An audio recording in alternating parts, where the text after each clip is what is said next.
Welcome back to Life in Pinstripes. I am James Yevon. And I'm DJ Stolzenberg. And here we are, 8th podcast, 4th different location. We are here at James's lovely abode, and very homely, very warm feeling. I love the guitars in the background. It works quite nicely. And don't be alarmed if there's a cat that runs through and jumps up and runs over here. I love cats, by the way. I grew up with cats. So. I have 2 cats, so yeah. Obviously you better love cats. Otherwise I love cats. I'm gonna kick you out of Yeah, this. well, guess what? I love cats. I'm not a fan of dogs. Dogs love you no matter what.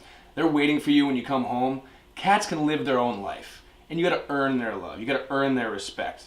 They're just gonna be, not love you no matter. I want someone that challenges me, A dog can challenge you. Dogs are challenging because you have to pick up their poop all over the house. They're gonna make you walk outside every day. I want an rain, animal. day, night, shine, whatever. I know, that's the thing. Everyone always says to me, "Oh, Pepper," my buddy has a dog named Pepper, "I have to go home. I haven't been home in 8 hours." Like, if I had something that tethered me to my house like that, I wouldn't feel free.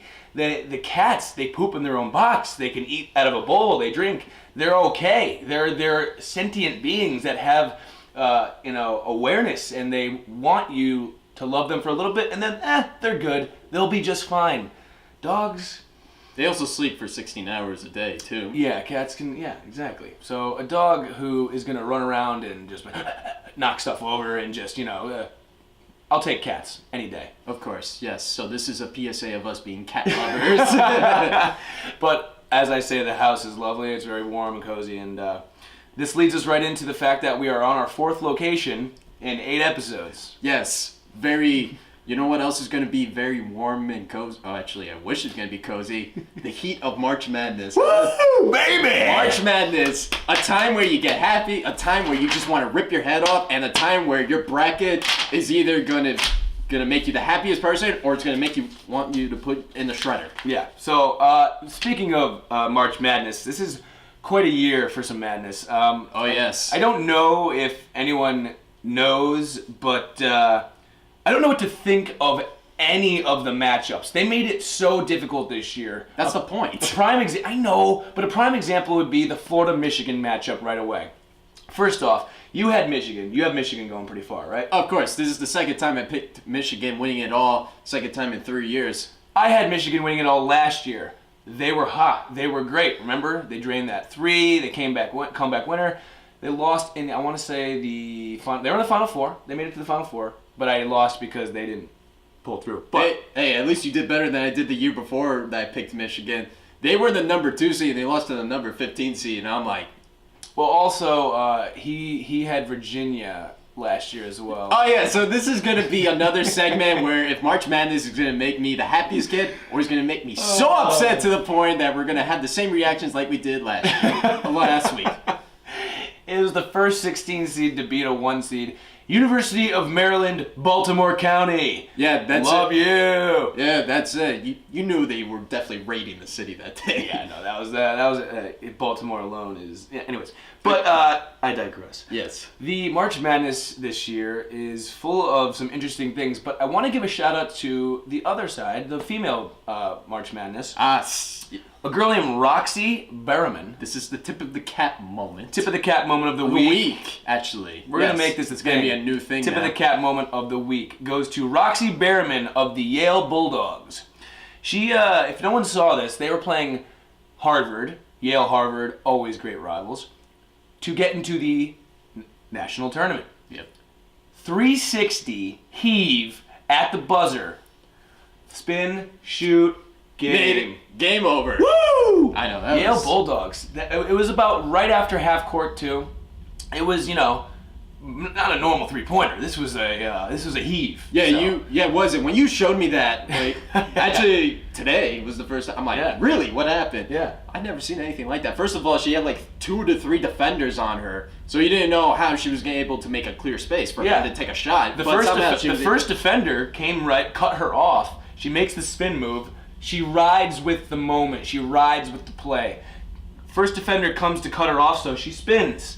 When she spins, she comes in. The clock is down to 1.3. She has no other decision just to... the time is going to be one with the moment, shoot it, and it was up, and it was good. Yeah, it's one of those rare moments where the heave actually works. Yeah, obviously it doesn't work very much, but prior to that, Harvard had tied it up. There was 11.3 seconds on the clock, inbound pass. Girl has like a fadeaway jumper from about 10, 15 feet away on the baseline. Cush. Makes it 62-62. And then she's dribbling up the court, no hesitation. Pass to Roxy. Roxy's dribbling it up, finds her space, and just shoots it when she can. And wow, tip of the cap to you. If I had a cap, this is what it is. You know, you think of Heaves, that being very successful. I remember Gordon Hayward. What was it when like the Butler, like the final game, the heave hit the rim. I'm like, oh, I love that. Oh yeah, that was great. I'm UConn, baby. You talking about the UConn game, the championship? I don't think this was UConn. I think this was like 2010. This is before Hayward was even drafted. Oh, you're thinking of okay. This happened like a few years ago. Okay, I remember it was the championship game. Like 2 seconds remaining, half court heave. Hits the rim, and everyone's like, oh, it almost went in. Because Butler went to the finals 2 years in a row. Yeah, it was one of those Or years. like 2 out of 3 years. The Butler went to and they lost to UConn, and they lost to, was it Kentucky? I think it was one of those. Something like that. Or it was Duke, I don't know. This is going to be one of those moments where we correct ourselves next week. So yes. Just, you know. I made love sure. us for who we are and who we're trying to be. I made sure last week. I don't think I made any errors. If I did, I apologize. Remember, I'm the error guy. I make the errors around here. James is the professional. I'm the wacko. So it's okay. You're fine. All right. So good enough. Continuing with March Madness, though, I just want to say, ladies and germs, the 4 number 1 seeds. If you were to take 2 out of the 4 number 1 seeds, would they be Duke, Gonzaga, Virginia, or North Carolina? I'm sorry, but Duke and North Carolina are the 2 hottest teams right now. Come on, you always got to go with the Virginia lost to a 16 seed last year. Virginia is all about the 43-27 win. They always have like the low scoring games. I'm sorry, I don't believe in Virginia. I don't believe in them. You have them in the finals again. Yeah, I do. Okay, I'm not going to let last year just be like, I'm done with Virginia forever. It's the same team. I know it's the same team, but obviously you got to look at the stats. When you're making your bracket, you got to look at these specific stats. And we went over this. All right, I'll be real. They're not going to lose to Gardner-Webb. Hopefully not. If they do, I'm going to be sad. Stat correction next week. So, just saying, Gonzaga against Purdue or Pivu. I don't even want to Prairie View or Florida Dominion. Whoever you are. I have Gonzaga going very far. Gonzaga, another team I don't respect that much. You are always in the tournament. You always win 1 or 2, but your toughest games of the year are the 3 times you play St. Mary's. I'm sorry, but no. I'm sorry. Duke is facing UNC, Louisville, night after night. The easy game is like a Miami, and Miami Gonzaga would challenge Gonzaga. So like I don't want to hype the Power 5 conferences, but I just don't see it as every year Gonzaga gets a 1, 2, or 3 seed. And every year, they don't go very far. I'm sorry. Respect. Is it because you don't like the name Gonzaga, too? I love the name Gonzaga. Zags. What is a Gonzaga? It is a... I was about to use the... no, I don't know what it is. Okay, we will look this up later on today, and we'll find out the meaning, and we'll post it somewhere. My name has a Z in it, so it's good with me. I don't have a Z, so I guess I can't. More questions moving forward. All right, but anyway, who do you got winning? So here's the deal. Teams like Wofford, who normally comes in as a 12, 13, 14 seed, who gets in by winning their conference championship, they have won 20 straight games and have the longest active current winning streak in the NCAA. So, on top of that, they have... I'm just hyping Wofford, so I hope all you listeners out there take them so I can do a little misdirecting, pick somebody else. Okay. But, hold on the real, Wofford, number 2 all-time three-point shooter in the history of the NCAA. So check it out. Next and final thing about the NCAA March Madness, we're lucky to live in the Hartford area. Oh, yes. We get to have some of the games in the area this year. So... now I understand. Oh, yeah. Not only just a regular game, we, I think, have the best matchup. It's a 12 and a 5, not bad, but it's Murray State against Marquette. It's the first game we get here in Hartford. Yeah. I wish so bad I could go to that. Murray State has literally, I think, the best player in the NCAA right now behind Zion Williamson. He's going to go number 2 or 3 in the draft. Oh, yeah, no question about it. I can't pronounce his name because it's like D apostrophe something. And I'm also blank on it because it's Murray State. And let's be honest, I haven't known anything about him till yesterday. This is the one time of the year where college basketball is relevant. Yeah, and to be honest, we find out all these amazing things about these amazing players, and it's all found out in the prime time on the big stage. But we didn't know anything about them all year long. I'm not going to lie. I think we should. We should. We really should, because March Madness is one of the most exciting, nerve-wracking, hair-pulling, every aspect of the year where you just do not know what you're going to get. I know that teams like this, like you look at Duke, right? Yep. Someone who's a favorite, and I bet you, think of it this way, ladies and gentlemen. Depending how you set up your brackets and your little tournaments that you play, your pools, the points obviously ascend greater when you get down to it. Final Four. You really just want to think of who are you going to have in the championship. If you can have one of those two teams, you have a shot at winning your pool. Of course. That's really what it comes down to. Now, also think of this. Everyone's going to have Duke or UNC in their Final Four. Except me. Except him. I had Duke losing in the Elite Eight against the team that I choose. That brings up my next section called The Guy Who Thinks He's Doing the Clever Thing. I have not been clever the last 2 years. But here's the thing.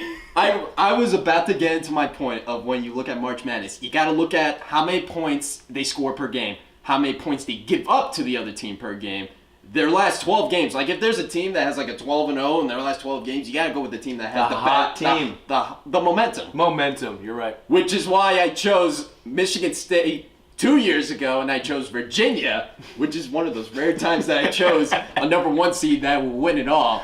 But you just gotta be careful of these things. Yeah. Look, what are you gonna do? What are you gonna do? You can't like it's insane. Like all these games, it frustrates me doing these brackets. I can't do it. It took me like 30 minutes to do my bracket because I'm like, it's taken me 3 days. I haven't even like gotten through like the first section. Like I can't even like the Kansas State UC Irvine. Okay, I loved Kansas State. I watched them all year. I bet on them 3-4 times, and thank you. I bet on the under every time because they don't score and they always hold down the defense. But thank you. I just wonder, like, okay, UC Irvine won their conference. It's just a nobody, right? No, they're actually a great team. They could beat Kansas State. Kansas State's a 4 seed. Look at him. He's being the coach. He wants his team to win it all. I can't. I need my team to win it all. All right. I need it. Anyways. You need some money? Hey, we're gonna go with Tennessee and Duke in the finals for me. Really? Yeah. Wow. Yeah. That's a wow moment right Tennessee has the most NBA-ready players.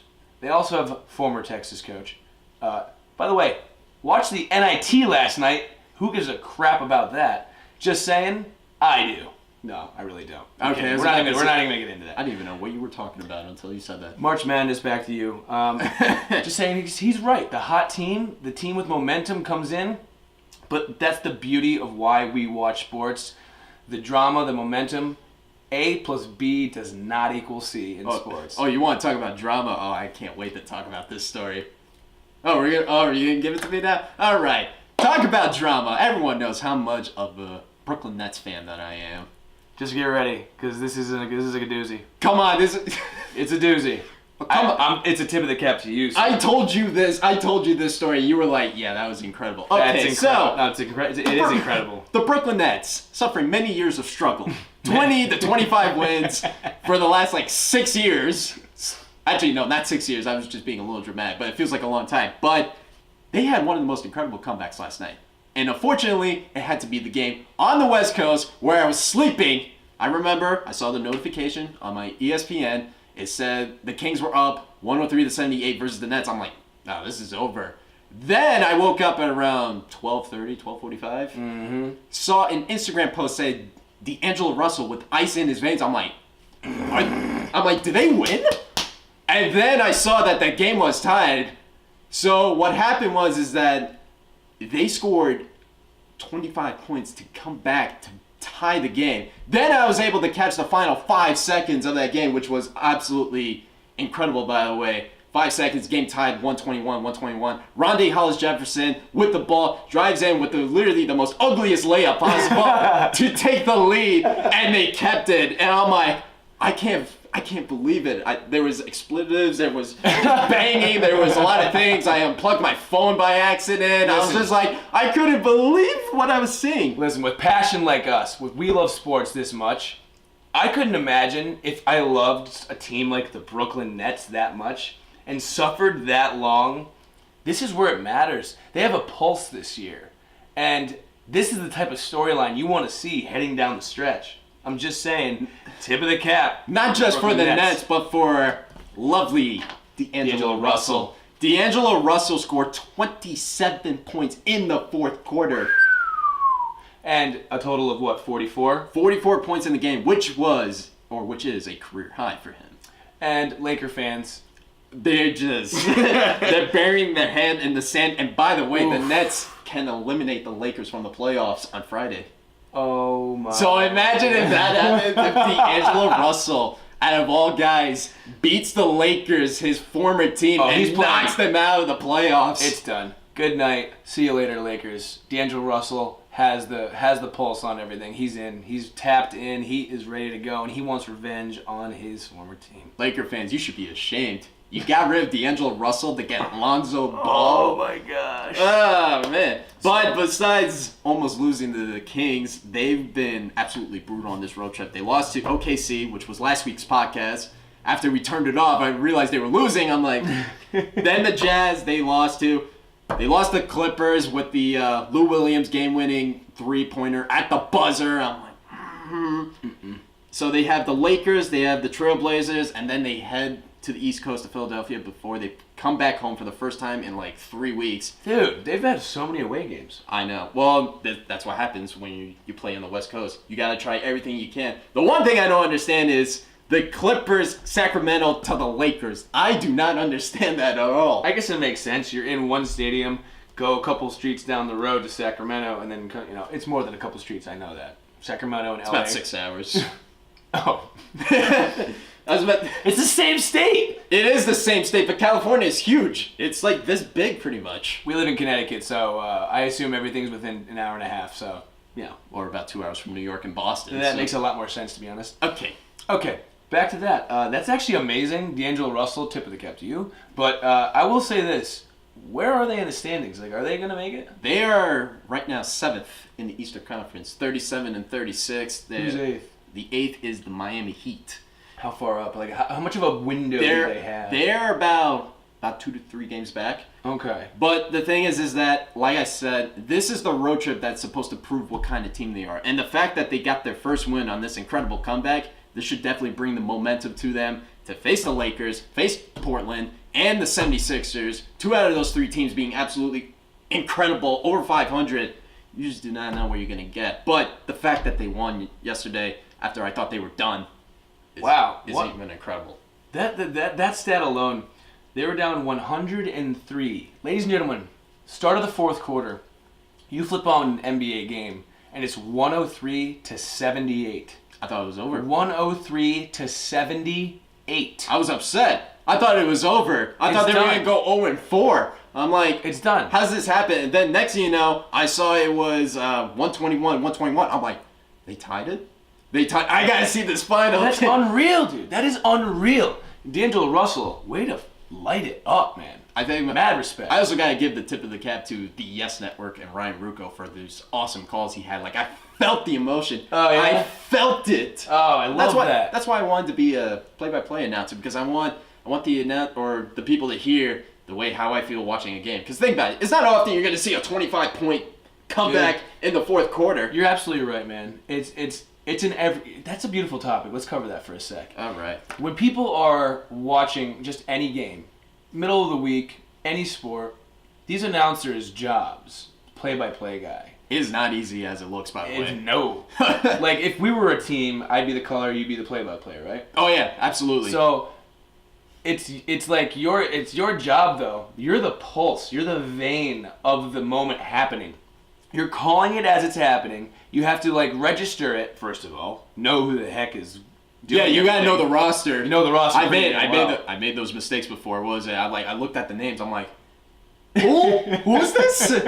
But the thing is, a viewer watching a game is just kind of on autopilot sometimes. They're always doing something else. They're living their life, especially this day and age with so much going on, media and all that. But when the game's on in the background, there's something that has to gravity. Just pull it in. Bring the energy and the real life to the moment. Play-by-play guy. You're right. The greatest things feel the greatest to me when I hear Michael K. There he goes! See ya! Woo! Dude, I just got chills right there. Like, come on, man. Like that's so cool. You know, it's funny that That's so cool. You know, it's funny that you bring up chills. Was I remember I was looking through Instagram the other day, and they were looking. Remember the game 2 years ago, Yankees Orioles? They were down, I think 10-1, and they came back. I remember when Starlin Castro hit that 2-run home run. It was like that ball was driven deep to left field. I'm like, I can't believe it. Yeah. I want to be that kind of person. Yeah, you bring the. You know, ladies and gentlemen, there's not that much exciting things that happen day to day in life. But sports are our drama. We choose that instead of days of our lives and all that other stuff. We like to actually watch soap operas that have, I don't know. Just that basketballs, baseballs, and footballs, and whatever. And all that stuff involved. It's beautiful, and I hope that we get to do it for a long, long time. Oh, of course, absolutely. Yeah. Man, there's a moment there. I know, but I felt it for a second. Yeah. I felt it in my heart. Right. Okay, so, sports. Yes, okay. 28-point comeback. Down by 28 at one point. That's 25 insane. points is. Who would have thought? It's insane. They better. Nobody scores 28 points. Like 28 points is like what you score in a quarter. Like. Oh, did I tell you that? Oh wait, we mentioned how he scored 27 points in that fourth quarter. Oh yeah, we mentioned that. Yeah. We mentioned that many times. I know. Sorry, it's the final thing we gotta mention. But It's just incredible. They're 37 and 36, which totals 73. So that means they have 9 games left. Pretty much, yeah. Coming down to the stretch here. I know. Not only do they come home, they don't face like a bad team. They face the Celtics when they come home. And by the way, I'm about to send a random shout out because I know my buddy Dustin is a diehard Nets fan. I guarantee you, Dustin, if you still made it this far, 25 minutes into the podcast, here you are, buddy. Dustin Parente, ladies and gentlemen, getting his little shout out. Sorry, had to do that. That's fine. You know what? A lot of my friends are Celtics fans, so they look at me like if I was at the basement. Yeah, almost. you are the basement. If you're the newly built stadium by Jay-Z, Barclays Center, but undeserving. They're the Garden, who's not the real Garden, but they're Boston. They're just gonna be arrogant and think they're this. There's only one Garden, Madison Square Garden. Yeah, there's only one Garden. Sorry, had to say that. Get over it, Boston. So, speaking of getting over it, I'm not going to get over this. All right, what are we going to talk about? New injuries. Oh, come on. You feel that? Yeah. It's what we call the injury bug right now that's got this team. Why is this happening? Why is this happening? God. We lose Sevi. We lose Hicks. We lose Sabathia. Del Betances joins that list. Inflammation of the shoulder. What? He wasn't throwing hard enough. He was probably throwing like 95, and we're like, wait a minute, you throw like 99, and all of a sudden it's like, swollen. Like, what happened? I don't know. I guess. What did you do in the off season, guy? Like, what? How does that happen? You could say the same thing about Usually, Severino. shoulder inflammation happens from overuse, and I'm just wondering. What was his off-season regimen? Yeah, are you throwing a little bit every week? Are you taking? What also could happen is they took too long of a break. They may have taken a whole month off and then throw a baseball. Probably. Something like that. Usually, then you try too hard when you come back. You got to be careful of those kind of things, especially when you're a flamethrower too, like Dellin Betances is. He will gas you with a 99, 100-mile-per-hour fastball, and also have that nasty slurve that literally just dropped down like that. It is a sweeping slurve, yeah. It's not a slider, it's not a curve, it's a slurve. It's a slurve. It just goes. But it's beautiful because it pairs with a 98-mile-an-hour fastball. And Dellin, do what you got to do to get back. Take your time. Don't rush it. Same thing for Severino. For everybody. Don't Across rush the board. it. That's what happened to Didi. I have to say that. Didi, when he hurt his wrist, he came back too quickly, and then he re-injured it, and then he has a Tommy John surgery. Anyway, the point is that you gotta be careful with these kind of things. Yeah. Because you're gonna prolong an injury, then you're gonna be out for longer, then you're gonna feel bad. It's just gonna be it's going to be a nightmare situation. There are some good things happening, though, in the Yankees state of affairs. Spring training? Yeah. Oh, yeah. So, what is it? In our Life in Pinstripes on Twitter, I came across the stats of the Yankees players during spring training, and I'm telling you, it's pretty remarkable. Hand it over. All right. Where do we start off? We start off with the Gardy Party. Batted .423, 3 home runs and 6 RBIs. Pretty solid. Lighting it up, man. Dude, Brett, let's go. Fighting for that outfield spot. I know. How about my guy, my future third baseman of the future, Miguel Andujar. 375, 3 extra base hits, and 4 RBIs. Pretty solid right there. Doing what they do. How about, all rise, here comes the Judge. 353, 6 home runs. I am not lying. 6 home runs, 15 RBIs. Gavel. Out. Done. Judge, jury, Executioner. out. Good night. How about a guy that we love the most? Greg Bird. I love you, Greg. 342. There we go. 3 home runs. There we go. 8 RBIs. Yes. Watching that game against the Astros, they were talking about how he was leading the Grapefruit League in OPS. OPS, on base plus slugging. That's good remarkable. To hear. That is basically an idea of how many times you come to the plate, your average base you gain when you go to the plate. Think of it that way. He's taking a much better approach to the ball. He's been pulling everything. Actually, he's hit a couple of balls to the other way, to left field, which you got to do. If you know you're getting red hot, you got to hit the ball the other way. Yeah, and quite frankly, he's not hurt. He looks great right now. That's just the bottom line here, ladies and gents. Can he just stay healthy? God, please stay healthy. Stay healthy. You don't want his ankle to be as thin as paper. It gets ripped almost. Seems like that. It feels that way. How about don't forget. How about another guy we love? Tyler Wade. Tyler, you showed up every last year. You've played late in the season, the last couple seasons. You make the 40-man. You are somebody.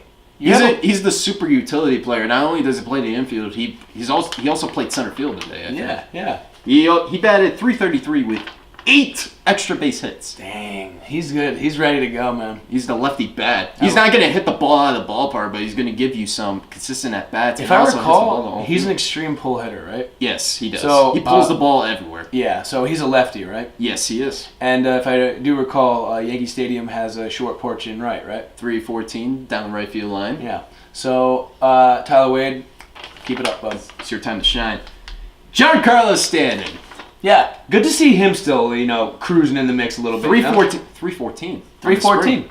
He's like a 270 guy, but 314. Yeah, 2 home runs, 5 RBIs. Hey, I'll take 2 blasts. I will take the 314. Yeah, I'll take the 314. I'll take the pie batting average any day of the week. Hey, I like that. How about Greg Bird's first base competition, Louis Voigt?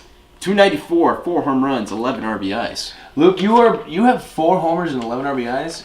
I'm gonna admit he's still batting 294. That's pretty good. 294 is great. If he bats 294 and hits homers and has RBIs like that throughout the season, that's an actual stud first baseman number right there. I will say this. I'll give him a little bit more respect than I gave him last year because I knew he came over from St. Louis. I knew no one had really seen him. I knew he was just in the mix getting pitches that I thought the pitching staff were going to figure him out. So we'll see this year. It's still spring trading, ladies and gentlemen. It's still pitchers just trying to warm up, get their pitches ready.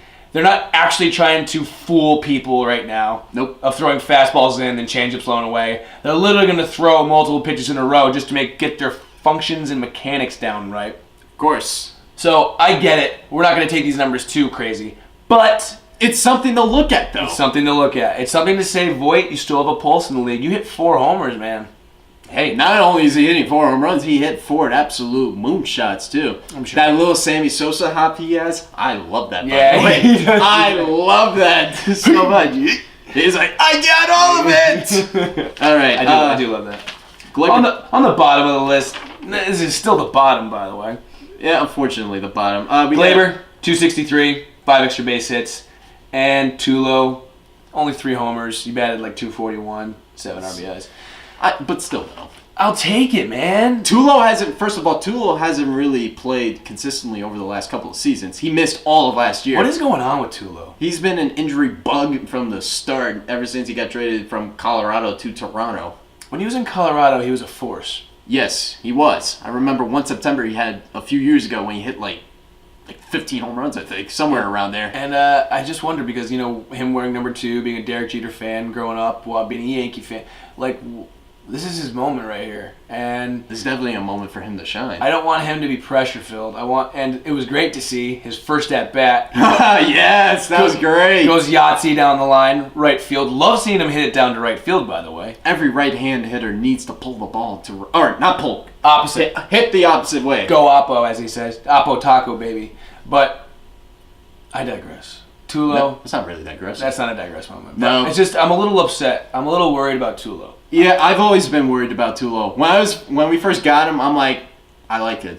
You got him at a minimum price, but a high reward. High reward and low amount of money. Yeah. It's just, he's Tulo. It's got a name for himself already. He should be, I don't know. I have a feeling he's going to be our fill-in while Didi gets his body back and, play second base every now and then. I don't... Do something, man. You used to be an absolute warrior. You used to be like top of the list. I think he's still got it in him. I think his injuries have set him back completely. His confidence level is probably not the same as he used to be because of these injuries. And that's what I'm trying to say. You had it in you. You didn't lose it. It's still in there. Find it. I'm not worried about Tulowitzki. I hope I don't have to be. I hope not either. But I am worried about the fact that we have a new roster opening because Sevy's not going to be pitching, Sabathia's not going to be pitching, and some good news, ladies and gentlemen. I think we were having this conversation recently of, are we going to go to the farm, or are we going to get a guy like Dallas Keuchel or Gio Gonzalez? And guess what? We got Gio Gonzalez. A career 127 and 97 pitcher. Are you kidding me? I love that. In the major leagues, a career 127 and 97 pitcher. I will take that. He's also in his early 30s. He's 33 years old. He's got a couple of years of crafty veteranship ready left in him. So I see him as a perfect 4 or 5, They were talking about in articles how they don't think he's going to be in the starting rotation or even be in the majors to start. And because he was signed to a minor league deal. If he makes the majors, he gets a $3 million bump. He's going to be to the majors. He's going to be in the majors. Especially with everything that's going on with Severino and CC. You don't know when they're going to come back. Also with CC, you don't know if he's going to be serving that 5-game suspension after what he did to Jesus Sucre last year against the Tampa Bay Rays. Yeah. But I will say this. This is a bold prediction, ladies and gentlemen. All right, let's hear what you got to say. Bold prediction. Gio Gonzalez is going to come in. He's going to be so thankful and grateful that the Yankees gave him a chance. Nobody else was looking at him. I can't believe that no one else It doesn't make sense. took a lick. This guy was on the Milwaukee Brewers, the team that was one win away from going to the World Series. Yeah. How could no one look at this guy? Yeah, and he was not only just nobody, he was somebody on the team. Yes, he's been making $12 million a year for the last 3 years, but now he has nothing. How come nobody offered him even something? I don't get it. And Scott Boras is his manager, so I don't know, maybe something happened there. I don't know. You never know what you're going to get from Scott Boras. Let's just say that. And man, does he have a lot of players under his contract. But anyway, Gio, bold prediction. I think Gio is going to come in and not only be in the starting rotation, I think he's going to eclipse the likes of J.A. Happ. I think he's going to have a 17-win season. Really? 17. Wow. Despite that, we do have Severino and CC. I can see this now. Severino had to barely just got his 20 whatever wins because he got to like 13 at the halfway point and then really struggled in the second half. Going 19-8. But why are you doing? That's good. That's a good record. But second half. Okay. Yeah. But what I'm saying is, I can see Gio all of a sudden. Wow, no one looked at him in the offseason. He's got that underdog pulse, man. I'm telling you, this guy can pitch. And he's a lefty in Yankee Stadium. It's better to be pitching lefty in Yankee Stadium. I'm just telling you. If you noticed that people are going to pull that ball this way, and that's not towards the short porch. So No, just saying, absolutely not. He's going to jam the lefties. We don't want lefties getting free swinging, getting to the short porch. He's going to... No, we do not want Righties are going to pull, and that's away from the short porch. So I'm just telling you, I think statistically this is going to work out for him. And I think he's going to feel real comfortable to be on a winning team again. He did great for Milwaukee, like he said, 1 win away from the World Series. So I think he's going to be, hey, I'm in a race again. He's going to be amped up. And my bold prediction, he's going to have 17 wins. You heard it from me first. Remember this. He'll tweet it if he had to. I'm learning to tweet, by the way. I'll get you a Twitter. I don't know what this is. What Twitter is? Oh, dude, you gotta catch up. This is 2019. Yeah. Everybody tweets everything. Yeah, but guess what, everybody? I don't want to hear everything. I had 20 tweets about that comeback last night. But I'm saying I didn't want to hear about the guy having a salad on a Tuesday. Like, I don't need to hear that. Oh, trust me, I don't retweet on that. I only retweet things that I want to hear. You hype. If this guy pitches 6 solid innings and gets the win, that's a retweet moment. I don't care whatever he heats on a Wednesday or Tuesday, or if he walks his dog right now. I don't care about that. I guess I've misunderstood the tweeting aspect because I always thought it was people that actually don't do anything and they say things just to disgruntle and to disrupt the atmosphere, you know? Like, there's a lot of people out there tweeting and just being nuisances. I know what you're talking about. You know what I'm saying? We've had this discussion many times, how social media sometimes just ruins people. Ruins. But we try. Look. Here's the thing. I don't like it. I don't like it, ladies and germs. I don't like it. You could just tweet. You could even just tweet little things like that, like the Yankees got Gio Gonzalez. That's all you have to say. But who actually wants to know about T.J. Stolzenberg?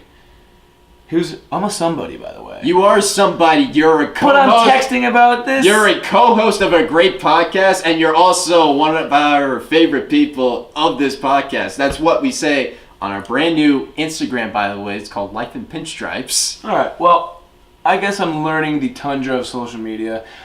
If people want to hear my opinion, which I don't think they do, but I'm going to have some opinions, and I'm going to be saying some controversial stinky stuff. So yeah, you were very close. That was a close one. That was a... It's just like, stop where you are. Don't go any further. I digress. Although I do have to say this. I did tweet at one moment. I did show you this. What was it? One San Diego Padres fan who said the Machado was better than any player on the Yankees. I'm like, no. Not even close. That's my point, though. What? Why would you say that? I don't like the fact that there's a Okay, I get it. It's not true, first of all. We're going to break it down real quick here, all right? All right, let's Okay. Ladies and gentlemen, your kid is not special. Sorry. I'll explain. It's okay. I don't think he's going to be listening to this anyway. Soccer, 6-year-old team, right? The losing teams do not get a trophy. I'm sorry, we're heading into an age of everyone's supposed to feel special, even the losing. No. Hard work creates results, creates winning, creates trophies. Not every kid who picked his nose and played video games gets a trophy. I'm sorry, but this translates to social media. Not every opinion matters. Sometimes you're just smoke and mirrors. Sometimes you're just smoke. And sometimes you're nothing. I'm sorry. I'm coming with the hot take right now. This is a real hot take. Boy, this is a real hot take. After I'm just telling you, I just wanted at it. But I would rather listen to a James talk about sports because I know he knows what he's talking about. Well, yeah, of course. But if you say that Manny Machado is better than any player on the Yankees, who the heck are you? Who the heck are you saying? The difference between Manny Machado and the Yankees is that the Yankees are going to the postseason. Manny Machado is probably not going this year. And he's never going to run to first base very hard. I'm just saying. He's going to pull an ankle. He's not, at least like 5 seconds off the. That's the tweet I don't want to read. That's the tweet that now think of this though. That's why I had to laugh at that. But okay, so good, you laughed at it. I laughed at it. That's the only thing I said. I didn't say you suck or this is not true. Because here's the route. You're going about your day, and your divine path was meant to go here. But you read a tweet about something. This is what about social media that is just distracting all of us. It's all this circle and whirlwind when you're supposed to be on your divine path that day, what you're supposed to get done. You read a tweet, and all of a sudden, you're angry, you're upset, or on this path now because somebody said something about Manny Machado and the New York Yankees that is actually not even close to real. So it shouldn't even be in the same conversation. Exactly. So I'm just saying, I feel like social media being used to give platforms to people that don't deserve it. I get that, but I do know that there are people that do deserve it, that don't get the platform. That's where I love it, and that's where we come into play. Oh yeah, real people, real experiences, real knowledge, and I think we're pretty cool. I talk about baseball all day, pretty much. I talk about everything. Hey, I talk about everything too. Yeah. But I said everything because I was gonna say something a little touchy. Oh God, what were you gonna say? No, we don't have to go there. We're not gonna talk about that. Come on, buddy. I don't want to talk about that. Fine. We'll just keep it to ourselves for now on. Yeah, you'll have to tune in next week because he'll be talking about it next week. Because next week we'll be allowed to talk about it. Yeah, we're gonna do a Sopranos moment right there where I'm just gonna say something and then I'm just gonna cut you off like that pretty much, and you have to wait and see what happens. That was actually pretty cool. Okay. I like that. Yeah. Can we still talk about baseball? There's one thing I'm sorry. I know after all these things we have to talk about one thing. Michael Trout. Oh yeah. Okay. So I saw, you said it was 430, but I saw they were in talks of finalizing a deal of 12 years, $440. Really? I've seen $430. 430. So it probably adjusted by today, and it's probably 430. Whatever it is, he deserves it. You deserve it's not it, even. Man. You're getting $35 a year. That's who you give that contract to. To a guy that, first of all, they've been believing in analytics. Like he's been leading in WAR for like the last 6 seasons. Oh yeah, he's not even close. Also, I saw something the other day too. They were comparing Mike Trout to Barry Bonds. Mike Trout has a lot more home runs in his age 26 season than Barry Bonds ever did. Well, Barry Bonds also hit more later in his career. That is also true. But he took a lot more steroids later in his career. Yeah, that is true. Mike Trout doesn't look like a guy that would do that. But still, though. But I will say Mike Trout, unreal player. 12 years, $430 million. You bet Bryce Harper is probably not very pleased about that. Bryce, sorry. You're not even close to the player Mike Trout is. You shouldn't get $35 million a year if you're batting .249. Sorry, bud. Just saying. Yes, Bryce, you're a pulse. You're a... whoa, wacky waveable inflatable hair tubes guy flailing around. The coif hair. The coif. But Mike Trout, I hate the fact that he has nobody else on his team. He doesn't. That's one of the biggest problems. That's why he's only been to one postseason series since he made his major league debut back in 2011. Here's the major problem. You're right. They deplete their resources when they give him a contract like that. But he deserves a contract like that. He does. He's going to stay in LA in a big market. And they're the Clippers, you know what I mean? They're the other team. The Los Angeles Angels, yeah. The Los Angeles Angels. A team that hasn't been relevant, unfortunately, for... We're paying attention to the Dodgers. We're leaving out the Angels. Yeah. We're paying attention to the Lakers. We're leaving out the Clippers. But the Clippers and the Angels still need to make a pulse. They're in LA still. We forget they're an entire franchise in LA. Of course. So, just saying, he deserves the money, but it depletes the resources. They're not going to be able to get a good team around him. I don't know what's going to happen. I feel bad for Mike Trout.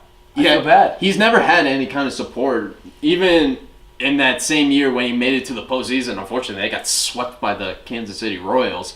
But anyway... How do you remember that, man? It just comes to my mind. I don't know. 2014, Kansas City Royals, they won the wild card game against the Oakland A's. That incredible wild card game. Then they got swept. The Royals made it to the World Series. Then they lost in 7 games against the San Francisco Giants. Then they won the next year. But we're not gonna go any further than that. I rest. There it is, right there. Okay. So the point is that Mike Trout is undoubtedly the best player. Yes, you heard it. The best player. The best. Right now. Right now. Period. Mike Trout. You think of 2010 players in the MLB. What do you think of? You think of Mike Trout. Mike Trout. Mike Trout. That's it. I grew up a diehard Derek Jeter fan, so here's where I love Mike Trout. Okay? I knew Derek Jeter was going to have average. He was going to make some star-studded defensive plays, but he wasn't going to hit for homers. He wasn't. He doesn't. He wasn't going to hit for RBIs, being in the 1 or 2 spot his whole life. But where he was clutch, so clutch. Mike Trout does everything. Literally everything. He's everything. He can rob the ball over the wall. He can hit for average. He's also a monster power-based machine. He is so fast. They say of 5 tools speed, arm, hitting, running, and The five tool. I just said like the same tools twice. So Running, average, power, arm, glove. Yeah, we'll go with that. Or speed or something like that, or whatever. Okay, I was only a 4-tool player, so I don't know the fifth one. I was a 0-tool player. But Mike can do everything, man. All you think of is that beast. You try to pitch him low and in, he can get to that low ball better than any big boy. Being a big guy, he hits that low ball great. Oh, yeah. Absolutely. His only weakness, if he had one, it's not even a weakness. He probably bats like 240 at this, is pitching him up in the top of the strike zone. It's tough for him to... It's just the only thing. He's always looking low because so many dudes are throwing him off speed and so many dudes are trying to keep him low and away. But he's ready for that. That's where he takes advantage, by the way. Low and away. He literally has like... Yeah. Goes like that. And he can go away if he has to. He hits the ball where it's pitched. He literally, if it's fast away, he stays back, hits it to right field. If he gets something quick inside, he has quick enough hands to get inside and still pull the ball. Strongly, nonetheless. The man has RBIs. The man has home runs. The man hits for average. The man can field, and oh yeah, he's got an arm. He's also the leader of the Angels, pretty much. He's the only He's the only guy that stands out. You got him. You got Pujols. You got Upton. Matt Harvey now. Oh, they got Matt Harvey? Yeah, they have Matt Harvey. Is he gonna actually play? Or? I don't know. Like I said last week, is he gonna be the Dark Knight again, or is he going to be? He's right where he should be. He's Los Angeles. Yeah, he's a drama queen. He needs to be out there. Well, of course. I'm pretty sure that Universal Studios is probably looking for a performance for the Oscars. I think he's going to sign up for that. I know. Yeah, but I just want to get back on Mike Trout real quick. Yeah. Mike, good job. Nice job. I'm tipping the cap again. It's the second time in a week, or a second time this week, but I think this is the third time this podcast that we've been tipping the cap. It's probably the seventh, to be honest. I don't even know. We're gonna narrow in on that. We're gonna make a whole thing about it. Tip of the cap moment of the week goes to Mike Trout. Mike Trout. Well, maybe we should do like men's and women's. Maybe we should do Mike Trout for the men's. Mike Trout for the men's. Roxy Berriman for the women. Roxy Berriman with an unbelievable shot. That's our tip of the cap moment of the week. Yeah, Yale girls basketball and L.A. Angels baseball. Yeah. Here's the one. All right. I just thought about this. This literally just popped into my mind. What did just right pop now? into your mind? He's on the Angels. Is he going to win at least one World Series? No, he's not. So unless his contract about 2-3 years down the road, right around when the Yankees. No, I'm just saying. I know it's a dream. That would be an absolute dream right there. But I'm just saying, the big market teams are going to be the only ones that can possibly get him off of the Angels. And think of how many players the Angels will be able to get for him. I'm just saying, he's never going to win a World Series as an Angel. Yeah, that's the thing. It's like he's not happening. It's like a steal that he's the best player. Name two pitchers. Right, name two pitchers on the Angels. Go. Matt Harvey. Okay. Name three pitchers on the Angels. Let's see. Matt Harvey. They got other guys. I totally forgot. See, that's the problem. He's the smart one, and I'm telling you, the Angels don't have a single stud pitcher that you can think of right now. Unfortunately, not. Erwin Santana? Nope, not there. Not Jared Weaver. He's not there anymore. These are former guys that we're talking. See, that's a problem. Is if I can't name a starting John pitcher. Lackey? John Lackey. John Lackey. Wow, that's a name that I haven't heard in a while. But the Angels haven't won a World Series since 2002. They haven't made the postseason since 2014, and yet they have Mike Trout. They should be ashamed of themselves. And they ripped off the Band-Aid, and Mike Scioscia went. I can't believe they did that, by the way. I know. It was a little Mike weird. Scioscia. Everybody liked Mike Scioscia. I liked Mike Scioscia. I liked Mike Scioscia. He's like such a baseball manager.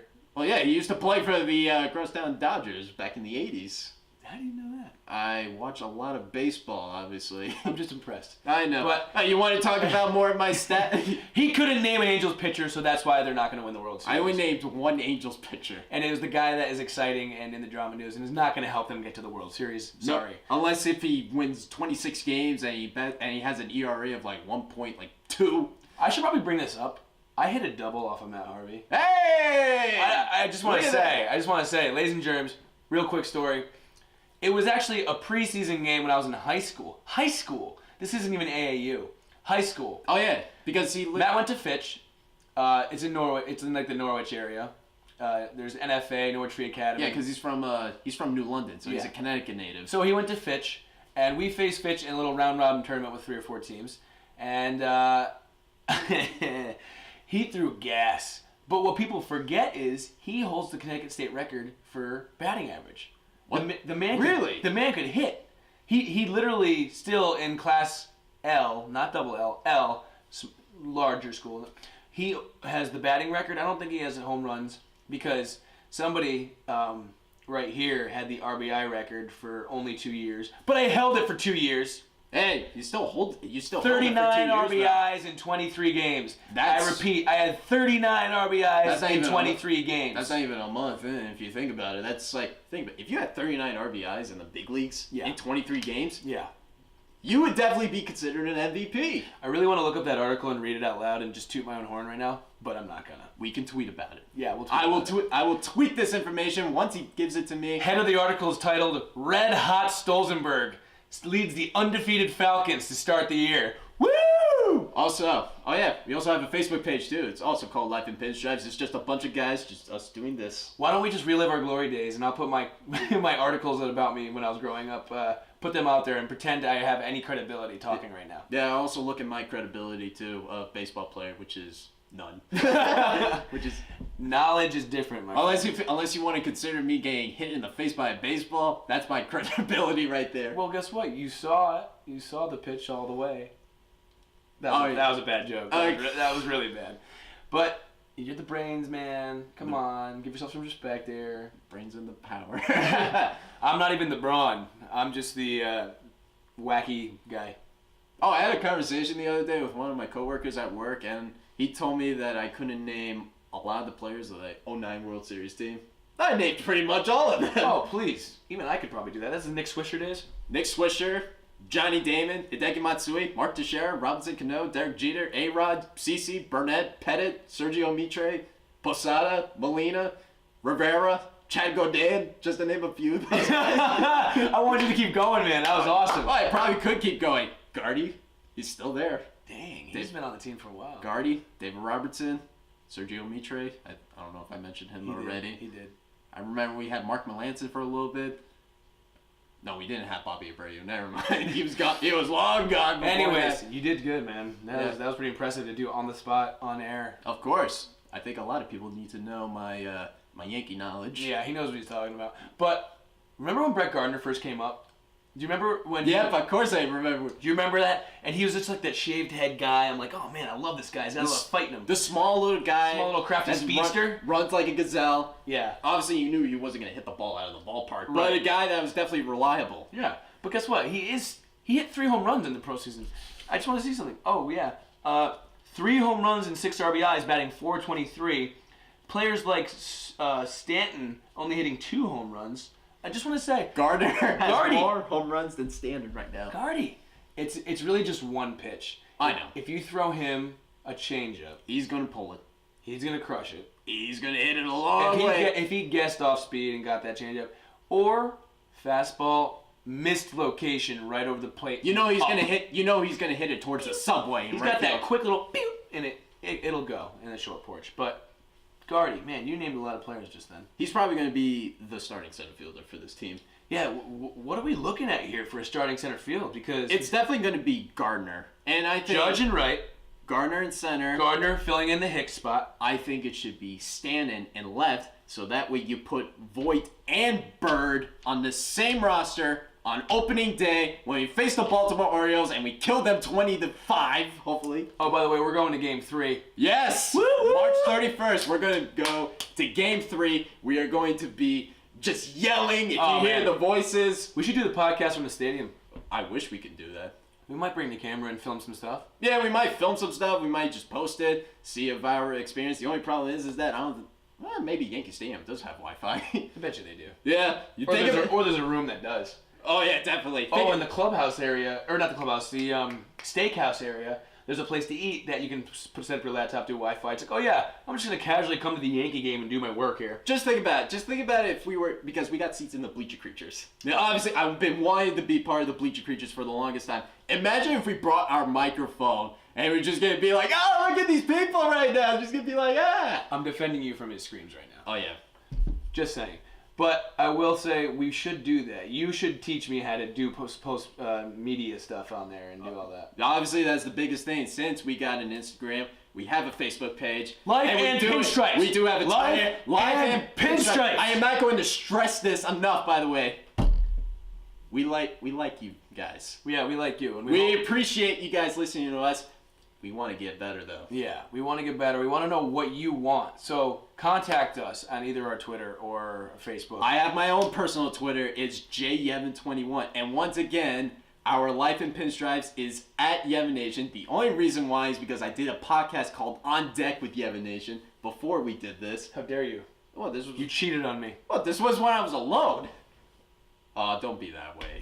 I'm kidding. So contact us. We want to know how to get better. We want to know what you want to hear. We want to know what you're excited to listen to. If we find us funny, if you find us annoying, let us know. If you find us annoying, you got a problem. Yeah, because I know I can be kind of annoying. But I will say we'll read it on air. We'll read your email on air, your tweet or your message on air. We want to hear what you think. So let us know so we can embarrass the crap out of you. Yeah, so that way we can mention you on the next episode and either give you the tip of the cap or you're going to be known as the GOAT. And when I mean GOAT, not the pleasurable GOAT, sadly. The one with a little bit of hair in a weird spot. Yeah, like in Loudmouths when they had the... Loudmouths on SNY, they had something called My Guy, My Go. My Guy also, obviously being the awesome guy and My Go just being the not so awesome guy. The bad kind of Billy. No, not that kind of Billy Goat. I don't know what's happening. I love us. But this is us. We're real men trying to make a real thing, and we want you to tell us what's up. This is you. You're listening to us, so tell us. You are part of our community. Yeah. So I don't know. Are we at that point? Are we at that moment? We're almost there. Yeah. So we're a little bit over a week towards opening day. Can you believe it?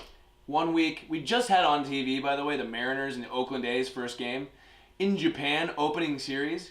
Ichiro on the roster. Gotta love Ichiro, by the way. His little stint in New York wasn't the best, but he was there. I don't know. The man played 9 full seasons in Japan, was a stud, and then was Rookie of the Year in the United States. The guy should, what if he played here his whole career? He would have 1 billion hits. He would lead everything. He would lead every category. He'd be more than Pete Rose. He would be way over Pete Rose. I almost said Pete Holmes. That's a show on HBO called Crashing. But anyway, I digress at that point. But yeah. Are you ready for fantasy baseball? Ooh, that's right. Oh, we have a big draft coming up this Sunday. We have a big draft coming up on Sunday. I will probably send a picture and tell you what you think. Hopefully, it's a good roster. I'll win and be the guy who doesn't show up because it gets auto-drafted, so... I'll be the guy. I'll be the winner. I'll try my best not to draft Jonathan Scope like I did last year, and he ended up batting only like 215. Ooh. Jonathan Scope. That's what you meant by that. Jonathan Scope. Yeah. Remember when I kept on talking about it? It's like, this is the guy he batted like 290 at 37, like one. And by the way, 115. I don't have a problem with his average. I have a problem with his last name. Scope. Spelled Schoop. But it's actually pronounced you thought it would be pronounced Shoop. Scope. Scope sounds better. Scope. I have a problem with him. I don't like that. Okay. That's why he's only in about 214. Wow, thank you for the optimism right there. Sorry. You're going to pick him again. No, of course not. Good. Well, watch this. I don't pick him, and he's going to bet like 323 for some other team and have 23 home runs and 75 RBIs. Yeah, he's going to bet like 323. He's going to have like 50 and like 150 for the Minnesota Twins. I'm going to be like... Oh, he's on the Twins now? Yeah, now he is. Perfect. He's going to bet 323. Mark my words. What, Target Field? Yeah. All right. We digress. Okay. We digress hardcore. We are very digressing hardcore. But, like I said, we have an Instagram, Life in Pinstripes.